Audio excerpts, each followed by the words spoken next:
Kenapa aku memecahkan kaca jendela? Karena hidupku dipertaruhkan saat itu juga. Jam alarm meraung, asap menyengat masuk ke hidung sebelum aku sempat membuka mata. Pintu kamar terkunci dari luar, jendela macet, pegangan tak mau bergerak seperti saat-saat biasa. Api sudah menyerang ruang tamu, panasnya merambat, menempel pada kulit seperti peringatan. Aku melihat jam di dinding, jarum berputar, tapi waktu terasa menipis seperti pasir yang bocor. Itu saja alasan singkatnya, demi nyawa. Itu bukan keberanian romantis, itu pilihan instan antara bernapas lagi atau tidak. Sebelum lanjut, aku mau tahu dari kota mana kalian menonton. Tulis di kolom komentar dan jangan lupa subscribe agar channel ini bisa berkembang. Suara alarm memantul di koridor, bergema lewat dinding. Tubuhku gemetar, bukan hanya dari dingin. Walau rumah terasa terbakar, ada dingin lain di tulang punggungku. Asap masuk lewat sela-sela kusen, napas berat, mataku pedih. Aku meraba gagang pintu, keras. Ada bunyi dari luar, langkah kaki yang seharusnya suamiku. Bukannya membantu, langkah itu terasa jauh. Kupukul pintu sampai telapak tangan terasa hangus, tapi kuncinya tetap menahan, tak mau memberi. Pikiran manusia saat bahaya, lambat, lalu tercekat. Aku mengambil kursi, mengangkatnya dengan tenaga yang seharusnya kuhemat untuk lari. Kupukul kaca jendela, sekali, dua kali, tapi karet dan bingkai menahannya. Aku melihat sekeliling, yang ku tahu hanyalah satu hal, aku tidak bisa tetap di dalam lebih lama. Udara tipis, paru-paru terasa terbakar. Detik-detik itu seperti potongan film pendek, lampu berkedip, api menari di sudut, cat yang menggelembung, sesuatu runtuh jauh di bawah. Aku ingat aroma bahan pembakar, bukan bau lilin atau listrik, ada bau kimia yang tajam, berbeda. Ketika kaca akhirnya pecah, bunyinya kecil bagi siapapun di luar. Bagi aku, itu seperti pintu terbuka ke dunia lain. Potongan-potongan halus menari di udara, menyayat kulit jemariku sedikit. Aku menarik napas dalam-dalam, butuh udara yang belum tercemar. Aku merangkak, melompat ke halaman, dengan tubuh yang basah oleh keringat dan debu. Di situ, di rerumputan yang masih dingin, aku menatap rumah yang kulahirinya, sedang melahap apa yang selama ini kami kumpulkan. Bukan hanya barang, tapi juga kepastian hidup yang kukira aman. Di halaman, aku melihat dia, Rendra, berdiri di antara tetangga yang berkerumun, ponsel terangkat, merekam, dia tersenyum. Senyum Rendra bukanlah reaksi manusia normal melihat kebakaran. Tidak ada panik atau upaya membantu. Wajahnya tenang, seperti orang yang menyaksikan sesuatu yang membuatnya puas. Di video, di foto yang diambil tetangga, dia tampak menikmati detik-detik itu. Di sana, di antara asap dan sirene, aku merasakan sesuatu yang lebih tajam daripada sakit fisik. Pengkhianatan meledak di dadaku. Kamu mungkin bertanya, apakah aku langsung marah, menjerit? Aku seperti terhenti. Semua yang ku tahu runtuh dalam satu senyum itu. Saat itu, aku tidak bisa memutuskan antara menangis atau memanggil namanya dengan keras. Yang ku tahu adalah aku harus hidup. Setelahnya, ketika ambulans menjemput aku ke rumah sakit, ketika perban menutup lukaku yang tak parah secara fisik tapi amat mengganggu di dada, aku menyaksikan Rendra memainkan peran sebagai suami yang hancur. Matanya basah pura-pura, tangannya gemetar berpura-pura memegang kepalaku di ruang UGD. Ia memberi penampilan, dan semua orang percaya, kecuali aku. Di malam-malam pasien, di ranjang yang membuat sendi-sendiku sakit, aku berbaring dan memikirkan senyum itu. Aku ingin bukti, perasaan saja tidak cukup. Bukti yang konkret, yang bisa berbicara di depan polisi dan hakim, bukan hanya kata hatiku. Kapan sadaranku berubah dari korban yang kaget menjadi akal yang tersusun rapi? Tidak lama. Saat Rendra tertidur pulas di kursi ruang tunggu, teleponnya tergeletak di meja plastik. Jantungku berdetak cepat, bukan karena takut ketahuan. Aku sudah diselimuti obat dan perban, melainkan karena rasanya aku menemukan celah kecil di antara sandiwara itu. Aku tahu itu salah secara aturan, mengambil barang orang lain tanpa izin. Tapi di benakku ada kalkulasi sederhana. Bukti bisa menyelamatkanku, mungkin menyelamatkan nyawa orang lain juga jika memang ini deliberate. Aku menunggu lebih dulu. Ketika ia mendengkur dalam kelelahan aktingnya, Aku mengangkat telepon itu. Layar menyala dengan sidik jarinya masih terdaftar. Di folder foto ada klip video, satu klip pendek. Goyang, rekaman dari sudut jauh. Dia merekam dari halaman. Aku melihatnya merekam kobaran kecil yang mulai di pojok ruang tamu. Ia mengangkat ponsel, tersenyum samar, lalu bergumam entah pada siapa. Dalam file audio lain, ada satu rekaman suara tertutup kata-kata yang dingin. Selamat tinggal istriku. Suara itu bukanlah kebetulan. Itu bukan tangisan terkejut, bukan teriakan panik. Itu seperti pernyataan olok-olok. Ada file-file lain juga. Chat, notifikasi pembayaran, foto-foto yang seharusnya tak ada hubungannya dengan kebakaran. Isi pesan yang merujuk pada transaksi, angka, nama yang membuat perutku tenggelam. Ruslan, 30 hari, klaim.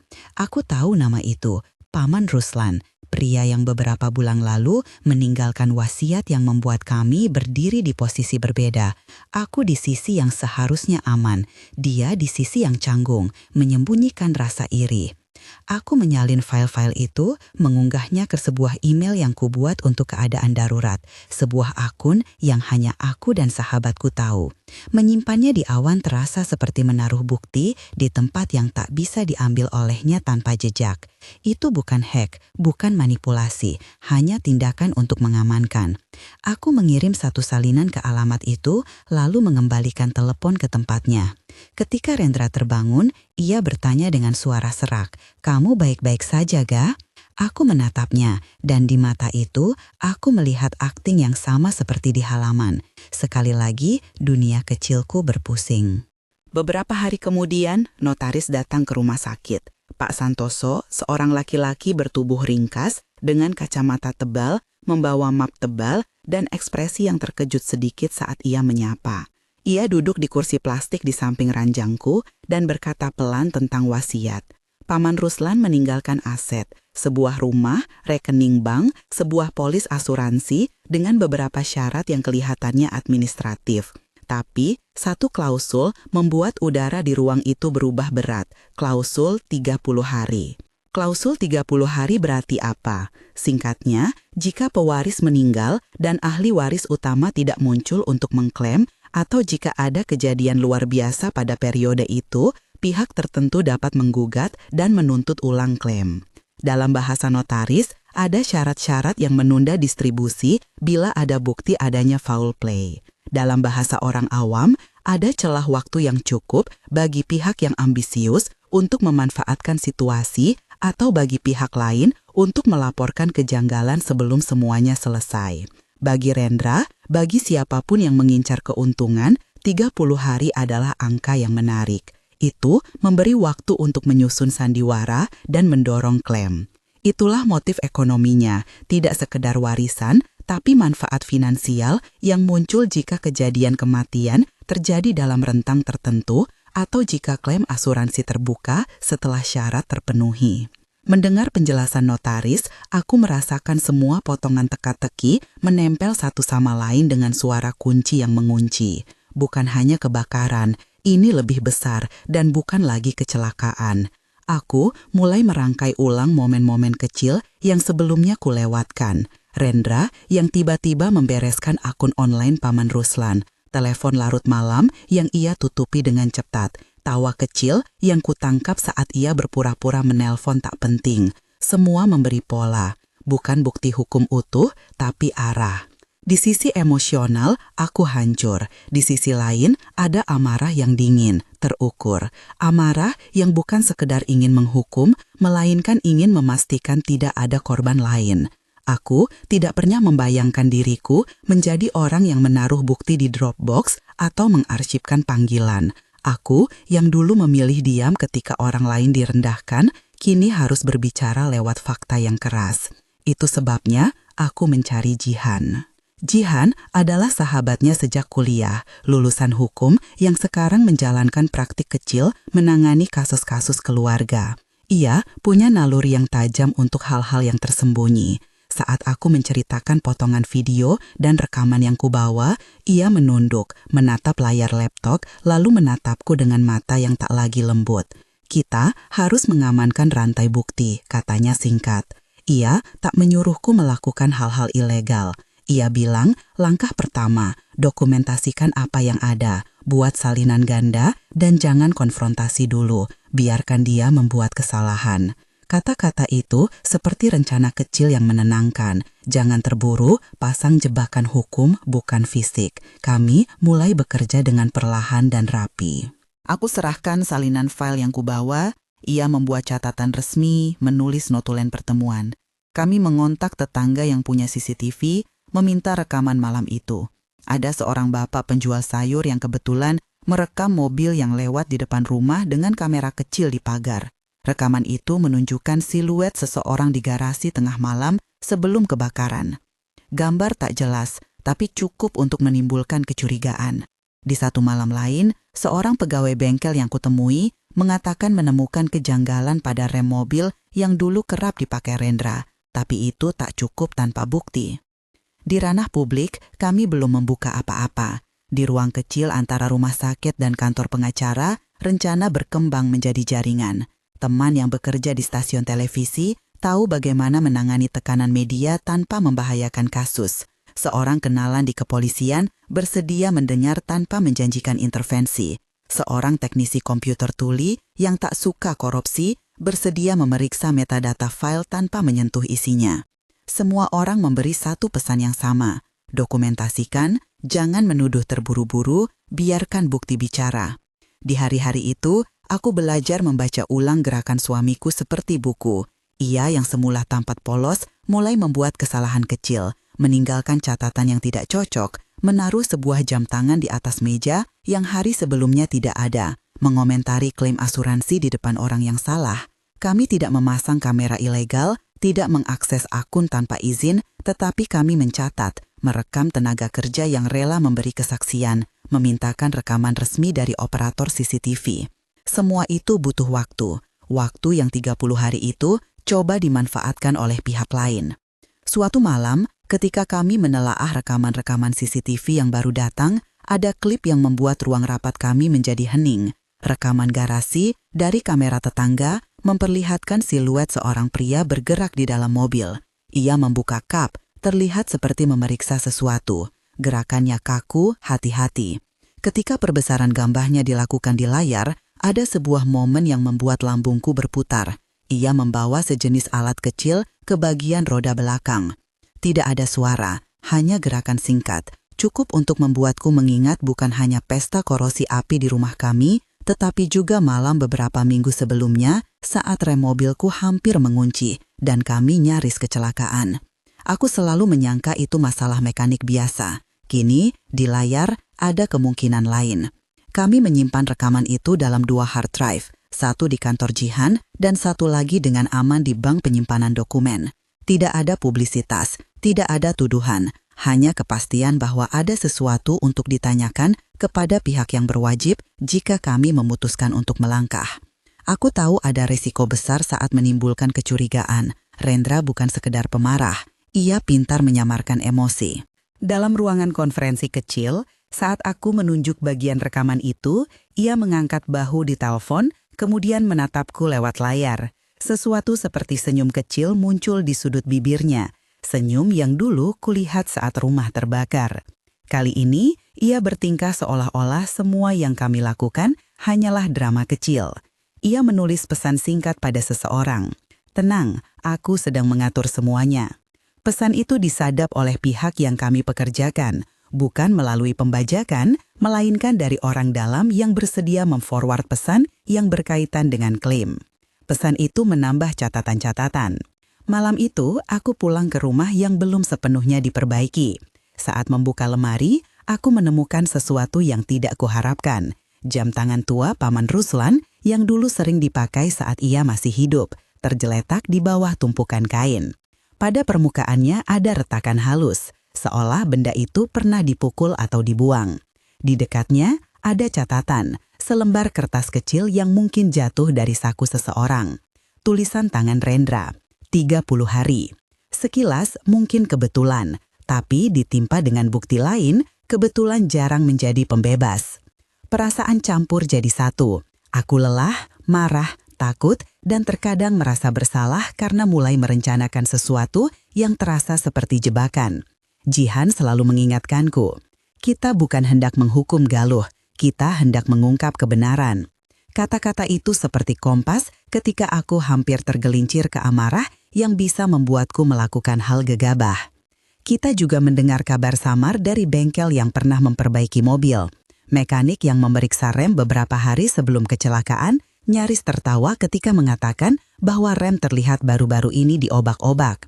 Ia enggan menulis pernyataan di awal karena takut represi, tapi menawarkan satu opsi. Ia bersedia memberikan keterangannya jika ada perintah polisi atau jika ia merasa aman. Penggalan bukti itu menumpuk, potongan demi potongan. Di antara semua ini, ada malam ketika aku duduk sendiri di puing-puing rumah yang belum dibersihkan, memegang selembar abu yang menempel di jemari. Aku meniupnya perlahan. Abu itu jatuh seperti debu waktu. Di bentuk samar yang tersisa, aku membayangkan hidup baru, bukan yang otomatis dibangun dari harta warisan, melainkan yang dibangun dari pilihan untuk tidak membiarkan kejahatan berlalu begitu saja. Gambar yayasan yang ingin kubangun mulai tampak. Sebuah tempat yang memberi pendampingan hukum dan tempat berlindung bagi perempuan yang mengalami hal serupa. Tetapi sekarang bukan saat untuk meresmikan. Sekarang waktunya mengumpulkan fakta. Satu malam, kami menunggu sebuah pertemuan yang bisa mengubah semuanya. Seorang pegawai asuransi mengatakan, ia memiliki dokumen internal yang menunjukkan klaim asuransi jiwa akan dibayar setelah verifikasi kematian dan adanya tanda kecurigaan. Tapi kunci di sini adalah pembuktian bahwa ada unsur kejahatan, bukan kecelakaan. Jika kita bisa menunjukkan ada niat, bukan kecelakaan, itu bisa memicu investigasi mendalam. Penggalan bukti itu menumpuk, potongan demi potongan. Di antara semua ini, ada malam ketika aku duduk sendiri di puing-puing rumah yang belum dibersihkan, memegang selembar abu yang menempel di jemari.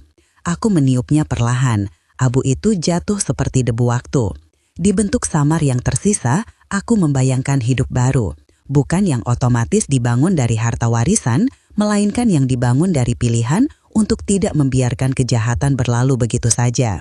Gambar yayasan yang ingin kubangun mulai tampak, sebuah tempat yang memberi pendampingan hukum dan tempat berlindung bagi perempuan yang mengalami hal serupa. Tetapi sekarang bukan saat untuk meresmikan, sekarang waktunya mengumpulkan fakta. Satu malam, kami menunggu sebuah pertemuan yang bisa mengubah semuanya. Seorang pegawai asuransi mengatakan, ia memiliki dokumen internal yang menunjukkan klaim asuransi jiwa akan dibayar setelah verifikasi kematian dan adanya tanda kecurigaan. Tapi kunci di sini adalah pembuktian bahwa ada unsur kejahatan. Jika kita bisa menunjukkan ada niat, bukan kecelakaan, itu bisa memicu investigasi mendalam. Jika tidak, segala sesuatunya berakhir sebagai duka biasa dan uang mengalir ke pihak yang tak semestinya menerima. Angka-angka berkedip di kepala, uang, tanggal, nama. Motif ekonomi mulai tampak tidak lagi sekedar motif abstrak. Ia jadi rencana yang tersusun. Kami memutuskan untuk tidak bertindak secara terbuka. Jihan menyusun draft kronologi kejadian, menaruh semua file dalam urutan yang mudah dipahami, menandai waktu dan tanggal. Aku melaporkan beberapa kecurigaan kecil ke layanan imparsial, informasi yang pada dasarnya tidak menuduh, hanya meminta agar hal-hal tersebut diperiksa bila ada laporan resmi. Semua itu kami lakukan selangkah demi selangkah, menunggu momen yang tepat untuk mengajukan laporan resmi yang kuat. Di luar rencana itu, hidup berjalan dalam ritme yang tak normal. Tetangga menatapku dengan rasa ingin tahu yang tersamar. Beberapa menawarkan bantuan, makanan, tumpangan, beberapa lagi menjaga jarak. Ada yang berbisik pada suami lain, bertanya apa yang sebenarnya terjadi. Media kecil mulai mencuri pandang, foto kebakaran tersebar di grup chat warga, potongan berita kecil dengan judul yang samar. Rendra tetap di panggungnya, tampak lelah, hancur, penuh belas kasih bagi istri tercinta. Di balik layar, kami menunggu. Lalu datang satu klip lain yang hampir membuat semua rencana kami runtuh, sekaligus memberikan kesempatan. Klip pendek di kamera pengawas jalan menunjukkan Rendra pulang larut malam beberapa minggu sebelum kebakaran, tapi bukan sendirian. Ada tamu tak diundang, seseorang yang kami tidak kenal, berdiri sebentar di pagar lalu berbalik. Identitasnya tak jelas. Kami memperbesar, meningkatkan kontras, meminta bantuan teknisi yang tak berafiliasi. Mereka menyusun sampai yang mereka bisa. Sebuah tato samar di lengan, bentuk tubuh yang mungkin familiar bagi satu kenalan lama. Ada kemungkinan itu hanya orang lewat, bukan pelaku. Pikiran mulai memutar. Apakah aku ingin mengungkap semua ini ke publik sekarang, membuka luka dan membiarkan hakim masa mengadili, atau menunggu bukti yang memadai untuk membuat kasus tidak hanya relevan secara sosial, tetapi juga sah di mata hukum? Pilihan itu menghantui. Keputusan salah bisa membuat kami kehilangan jalan keadilan. Keputusan tunggu terlalu lama memberi waktu bagi pelaku menyusun cerita baru. Kami memilih menunggu, tapi kami tak tinggal diam. Kami mengatur wawancara kepada saksi kunci, kami menitipkan salinan file di beberapa tempat aman, kami membuat jaringan kontak yang bisa bertindak jika Rendra bergerak. Di balik semua, aku belajar mengendalikan amarah agar tak mengaburkan strategi. Suatu pagi, ketika hujan turun lembut di antara rata puing yang basah, Jihan berkata sambil menatap kertas-kertas kronologi. Ada satu cara yang paling kuat, membangun narasi dari bukti digital, saksi, dan motif. Jika ketiganya saling menguatkan, kita bukan hanya bisa menuduh, kita bisa menuntut. Matanya tajam, tapi ada kelembutan ketika ia berbicara tentang pendampingan pada korban lain. Aku melihat di situ bayangan rencana yayasan itu. Bukan sekedar pembalasan, tapi pencegahan. Hari demi hari bukti menumpuk. Foto Rendra tersenyum di halaman, rekaman gumaman, pesan-pesan yang merujuk pada keuntungan finansial, cuplikan siluet di garasi, pernyataan mekanik yang setengah ragu, jam tangan yang retak, catatan bertuliskan 30 hari. Semuanya bukanlah bukti akhir yang menuntaskan kasus dengan satu kali pembacaan.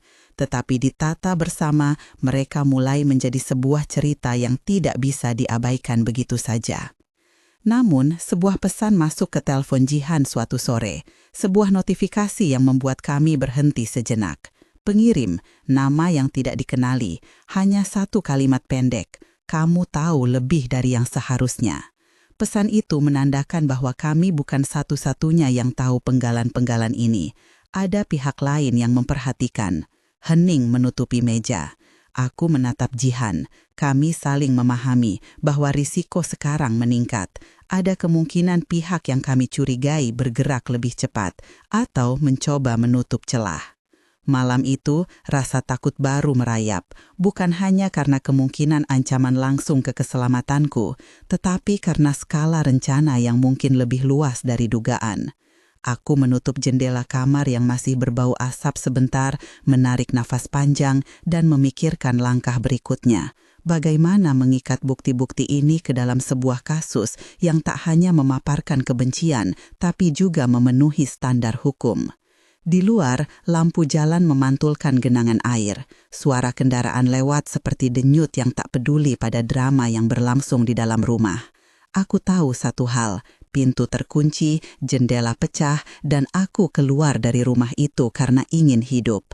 Sekarang, hidup itu menuntut lebih dari sekedar bertahan. Ia menuntut keberanian yang lain, keberanian untuk membuka luka, menghadapi sandiwara, dan menuntut keadilan atas namaku dan siapapun yang mungkin menjadi korban. Kami memilih langkah selanjutnya dengan pelan, mencari alat legal untuk memaksa pemeriksaan forensik resmi pada sisa-sisa kebakaran. Namun untuk itu, kita butuh lebih, kesaksian yang tegas, dokumen yang tak terbantahkan, dan denyut bukti digital yang jelas. Dan disinilah cerita kami menunggu pergeseran besar, sebuah rekaman yang baru saja ditemukan di arsip televisi lokal, sebuah file yang belum sempat kami buka lengkap, mungkin bisa menjadi cahaya. Kami menahan nafas. Aku membuka file itu di layar kecil, jantung berdebar lebih kencang daripada saat kebakaran. Video itu dimulai dengan gambar samar, bergetar, merekam dari jauh. Kamera itu menangkap sesuatu yang tak terlihat pada malam kebakaran, sesuatu yang jika benar akan mengubah semua asumsi. Namun, saat layar membeku pada satu bingkai, ada sesuatu di pojok, sebuah wajah yang aku kenal. Wajah itu menoleh ke kamera, tanpa tergesa, matanya bertemu lensa, dan seolah memberi tanda bahwa ia sadar ada yang menonton. Wajah itu bukanlah milik orang asing. Aku menatap, kepala terasa ringan, seperti tertiup angin. Di luar, hujan pun berhenti. Dalam keheningan itu, aku merasakan sebuah ketegangan baru.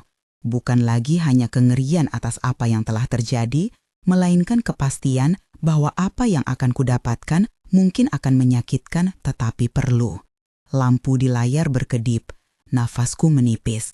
Aku tahu pertempuran yang sebenarnya belum dimulai, tapi apinya sudah mulai berkobar lagi, kali ini dalam bentuk yang lain.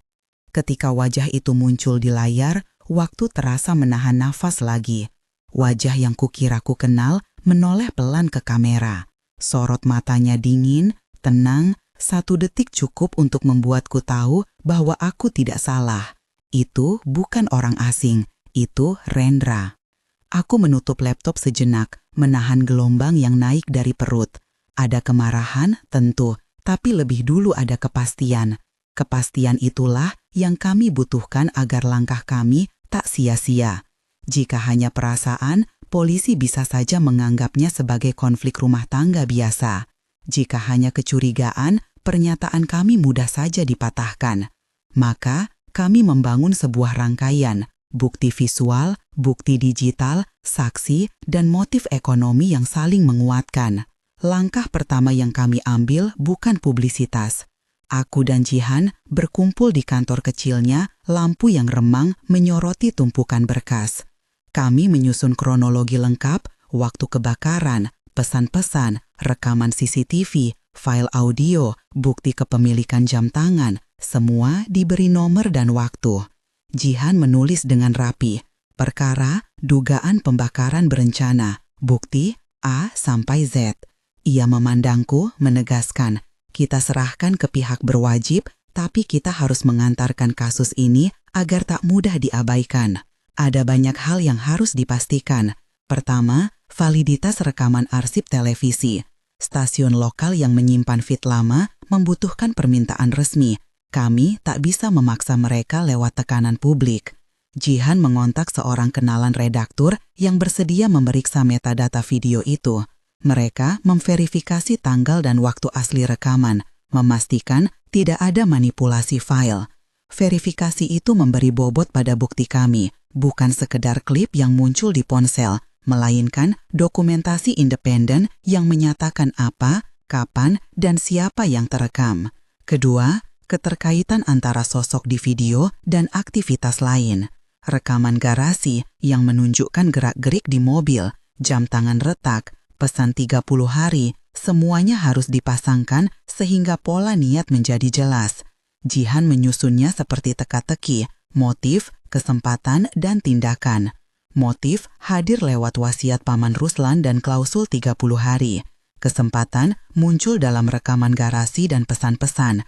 Tindakan terlihat di video halaman saat Rendra tersenyum.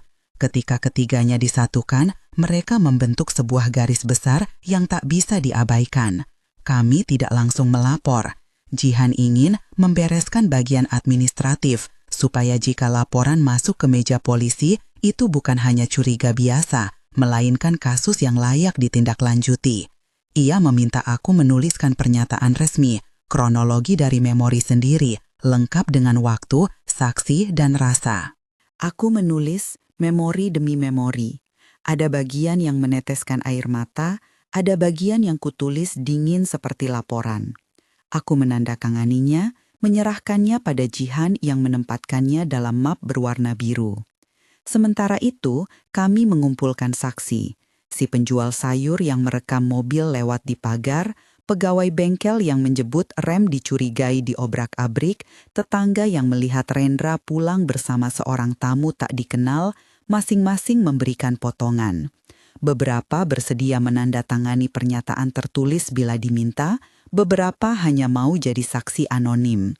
Kami menghargai rasa takut mereka, meminta mereka untuk aman dalam memberi keterangan.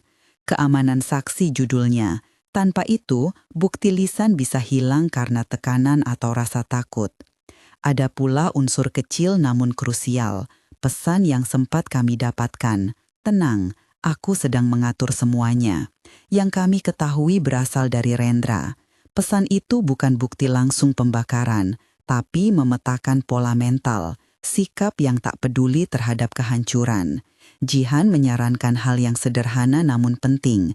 Kami masukkan pesan itu dalam kronologi sebagai bukti sikap dan motif, bukan sebagai unsur terdakwa yang menuntut moral saja. Ketika semuanya hampir rapi, kami membuat keputusan besar. Saat yang tepat untuk melibatkan polisi tiba ketika bukti cukup untuk memaksa tindakan forensik.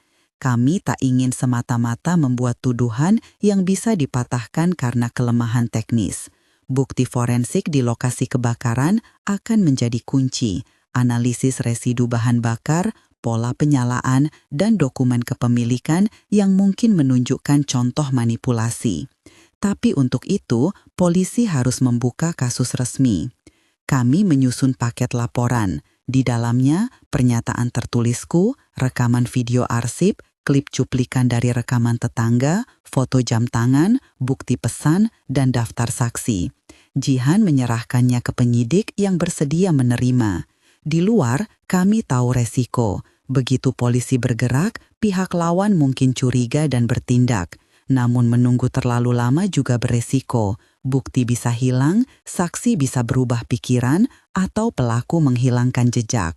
Setelah penyidik awal membaca kronologi dan melihat klip video, mereka menyatakan akan membuka penyelidikan. Itu bukan jaminan penahanan, bukan kemenangan final, itu hanyalah langkah formal yang kami perlukan. Surat perintah pemeriksaan diterbitkan untuk lokasi kebakaran dan tim forensik dipanggil. Dalam benakku ada campuran lega kecil dan kecemasan. Akhirnya ada gerak. Tapi juga artinya pelaku mungkin sadar dan akan mencoba menutup celah. Hari pemeriksaan forensik menjadi hari yang menegangkan. Tim ahli datang, mereka bekerja teliti, mengumpulkan sampel abu, memeriksa jejak residu, mengambil potongan benda yang terbakar. Aku berdiri jauh di luar area yang disekat, menatap rumah yang rusak, tubuhku masih gemetar walau luka fisik lama mengering. Di antara bau asap yang tersisa dan suara langkah ilmiah itu, ada rasa aneh. Keadilan bergerak menurut hukum, bukan menurut kemarahan. Itu menenangkan sekaligus menyakitkan. Selama proses itu, Rendra tetap memainkan perannya di ruang publik, cemas, sedih, menghitung langkah legalnya sendiri. Tetapi ia mulai melakukan kesalahan kecil, kesalahan yang tidak bisa dihapus oleh akting. Ia menelpon mantan kolega Paman Ruslan, percakapannya bocor dan diserahkan ke kami oleh orang dalam yang prihatin. Ia membuat pernyataan di depan tetangga bahwa ia ingin semuanya cepat selesai agar kami bisa move on, bahasa yang bila ditafsirkan menunjukkan ketergesaan bukan duka. Jihan menyimpan transkrip itu. Kita menyadari bahwa ketika seseorang terburu-buru menutup luka, terkadang itu karena ada sesuatu yang hendak diselubungi. Beberapa minggu berlalu, penyidikan berkembang, saksi dipanggil, tim forensik mengeluarkan laporan awal yang menyatakan adanya kemungkinan penggunaan akseleran, tapi bukan pernyataan final. Kata-kata itu mengandung kemungkinan yang harus diuji lebih jauh. Kami bersabar, kami tahu laporan final bisa memakan waktu. Sementara itu, di luar rumor berputar.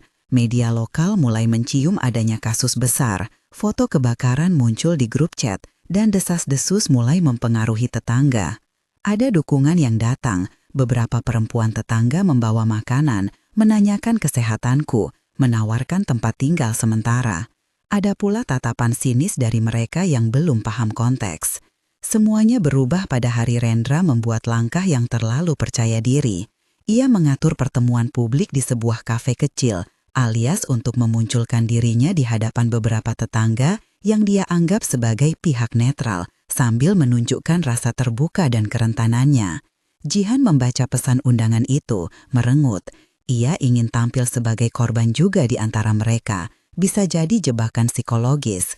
Kami memutuskan kita gunakan kesempatan itu untuk memancing kesalahan, bukan dengan menjebaknya secara ilegal, tetapi dengan menghadirkan bukti yang tak terbantahkan di hadapan saksi dan aparat.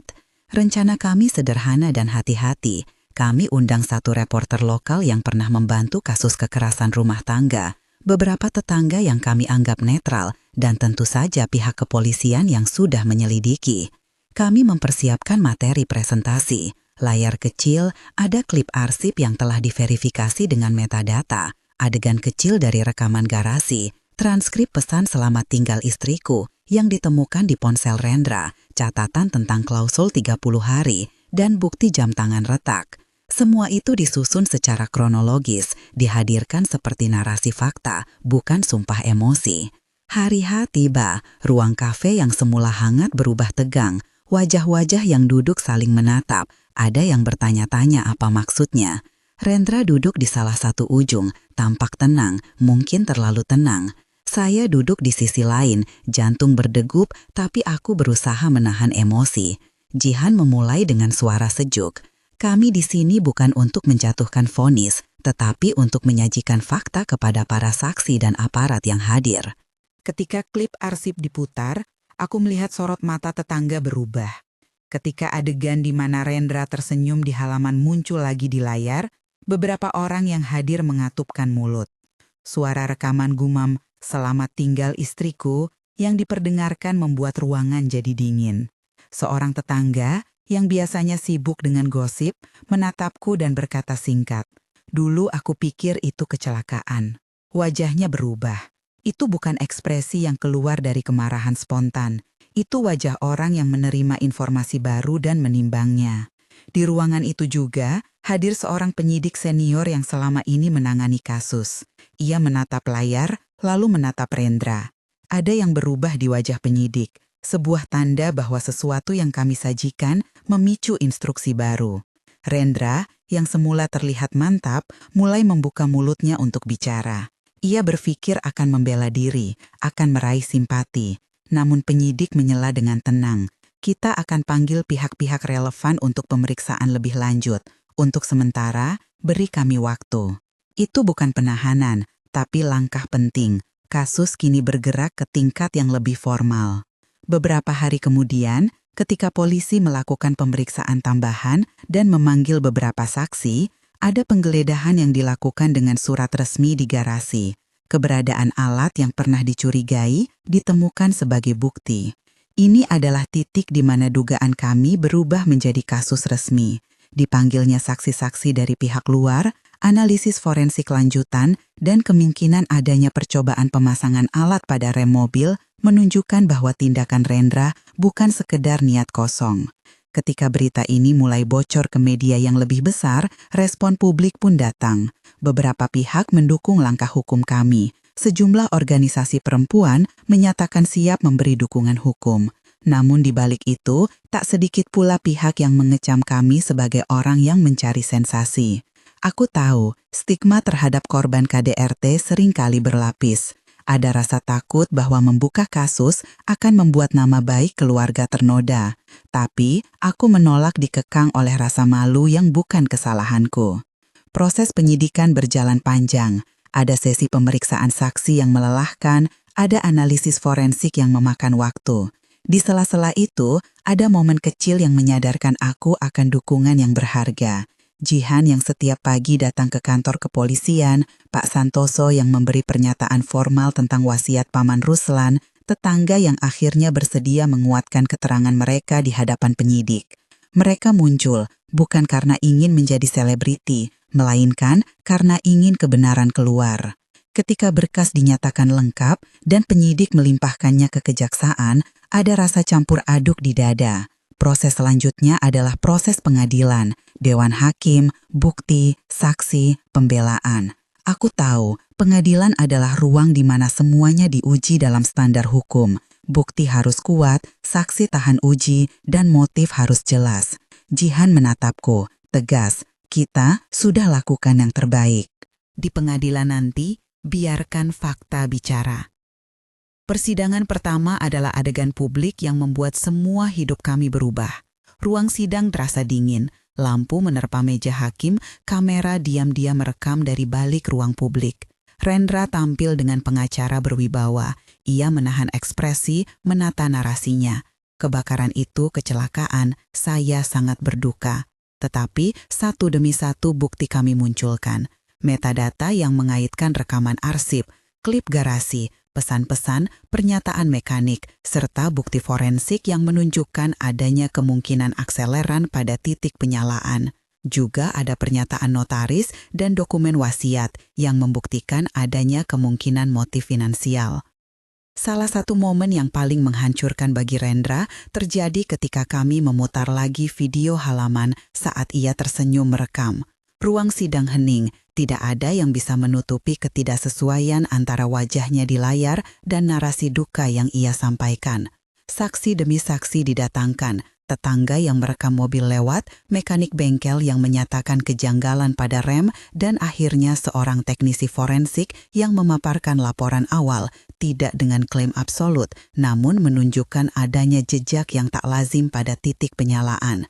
Pengacara pembela mencoba mematahkan tiap tautan, menanyakan integritas bukti, menguji saksi atas ingatan yang retak, mempertanyakan chain of custody file digital. Itu proses biasa di pengadilan, menguji sampai bukti lemah. Jihan menangkis dengan tenang, menunjukkan catatan kronologi, double copy penyimpanan file pada beberapa lokasi, keterangan saksi independen, dan validasi metadata dari stasiun TV sebagai pihak ketiga. Hari demi hari persidangan berjalan seperti serangkaian adu teliti antara dua tim.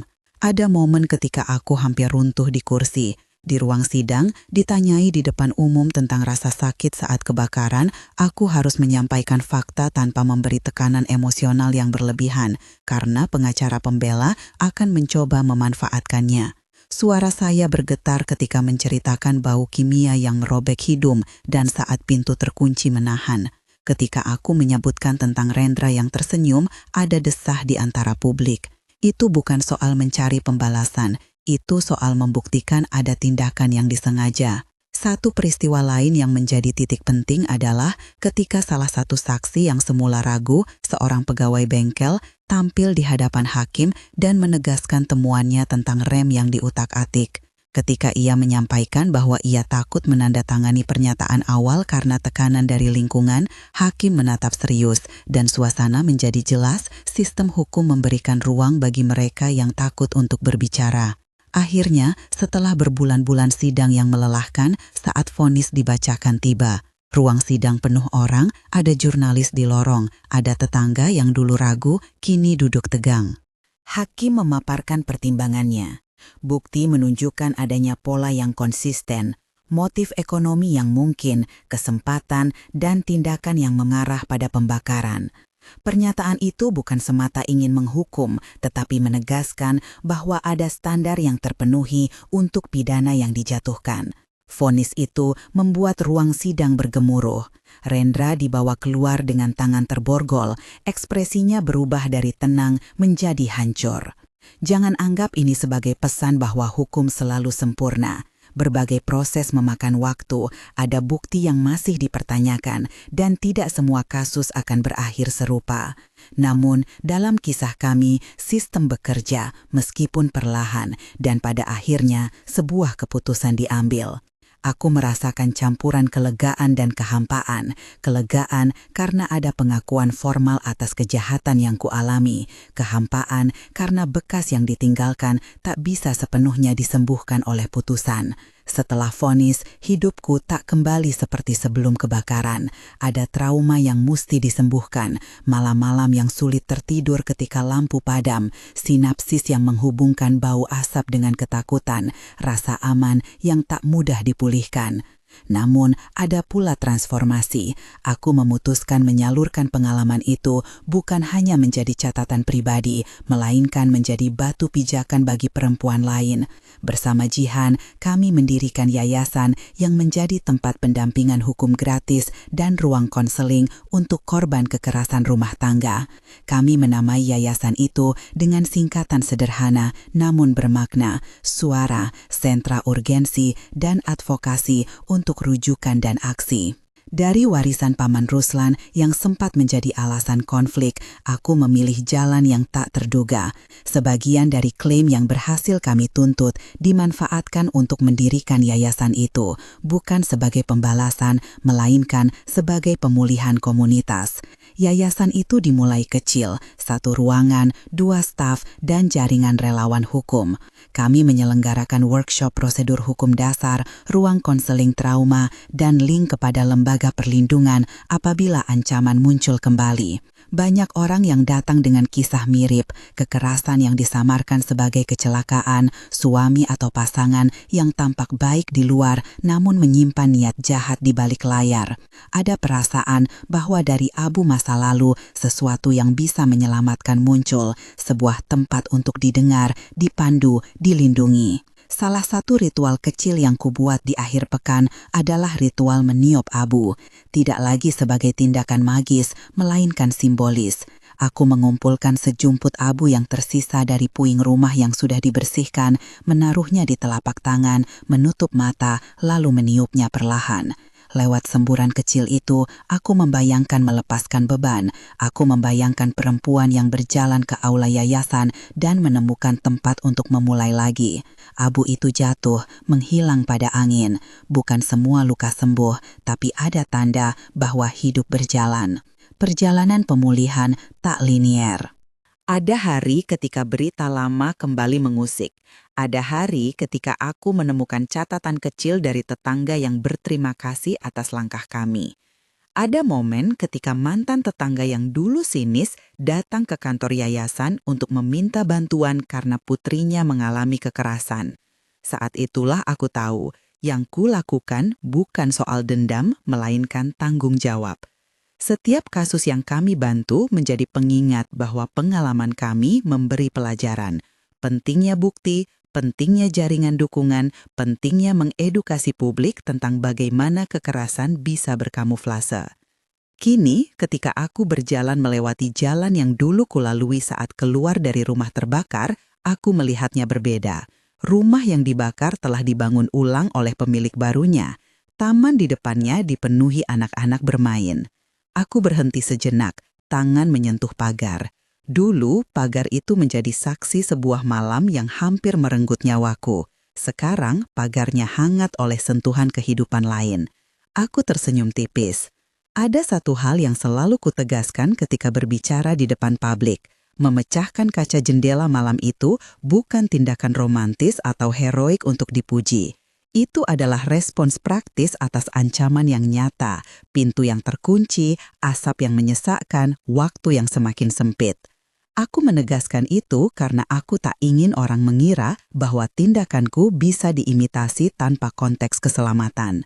Setiap situasi darurat unik yang harus dipegang ialah prinsip, utamakan keselamatan jiwa, jangan mengambil risiko yang menambah korban, dan bila memungkinkan, ikuti prosedur darurat yang aman.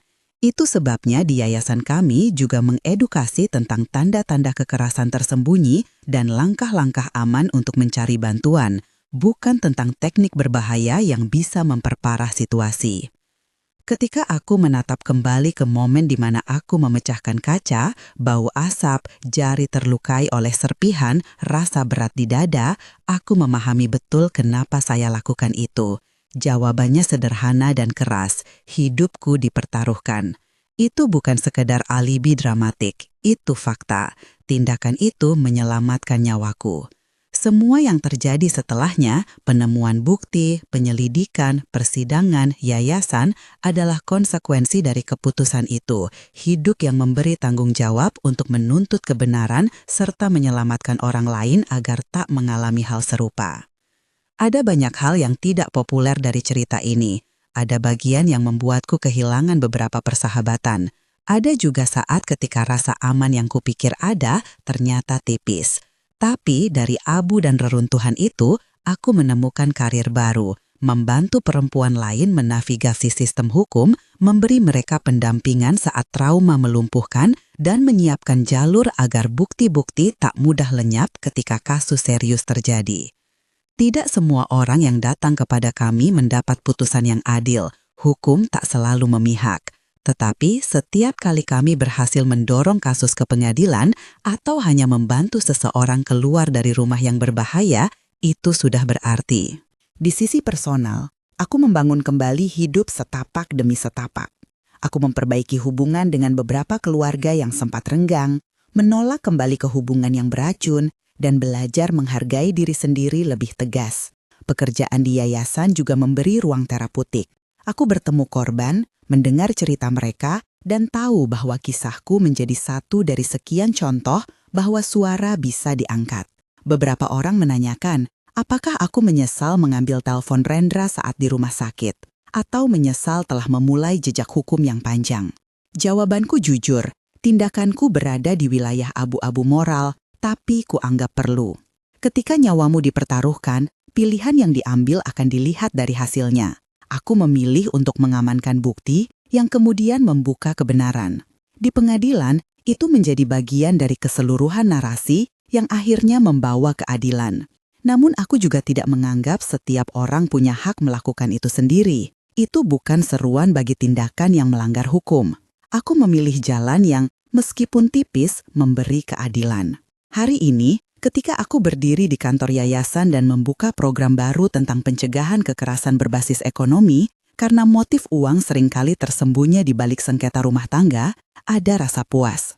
Kami memberi pelatihan kepada pekerja notaris, agen asuransi, dan komunitas lokal tentang tanda bahaya dalam pola klaim warisan dan asuransi. Kami bekerja dengan notaris seperti Pak Santoso untuk memastikan ada saluran pelaporan cepat bila ada indikasi kejanggalan pasca meninggal yang mencurigakan. Langkah-langkah pencegahan itu kecil, administratif, dan jauh dari heroik, namun mereka berdampak. Sebelum menutup, izinkan aku mengatakan sesuatu yang tegas. Jika kalian menonton video ini karena pernah mengalami kengerian serupa, ingat, kalian tidak sendiri. Sistem kadang lambat, malah kadang berbelit, tetapi ada cara-cara legal untuk mengupayakan keadilan, mencatat peristiwa, mencari saksi, menyimpan salinan digital di tempat aman, dan menghubungi pengacara yang memahami konteks. Bukan untuk mengajari hal ilegal, tetapi untuk mengingatkan bahwa dokumentasi adalah alat bukan senjata. Akhir kata, momen menegangkan saat kebakaran itu mengajarkan aku banyak hal tentang kehidupan dan hukum. Mengapa aku memecahkan kaca jendela? Karena hidupku dipertaruhkan saat itu. Itu jawaban singkat dan nyata. Namun yang lebih panjang adalah apa yang terjadi setelahnya. Dari pengkhianatan yang menusuk, muncul perjuangan panjang yang menuntut bukti, keberanian untuk menantang narasi palsu, dan akhirnya transformasi menjadi sesuatu yang memberi manfaat bagi orang lain. Jika cerita ini menyentuhmu, atau kamu mengenal seseorang yang mungkin membutuhkan bantuan hukum atau dukungan psikologis, silahkan cek tautan yayasan di deskripsi. Jika kamu ingin terus mengikuti perjalanan ini dan kisah-kisah pembelajaran lainnya, kamu bisa subscribe dan aktifkan notifikasi. Terima kasih telah mendengarkan sampai akhir. Semoga kisah ini memberi keberanian, bukan untuk membalas, tetapi untuk bertahan, mengumpulkan bukti, dan menuntut keadilan.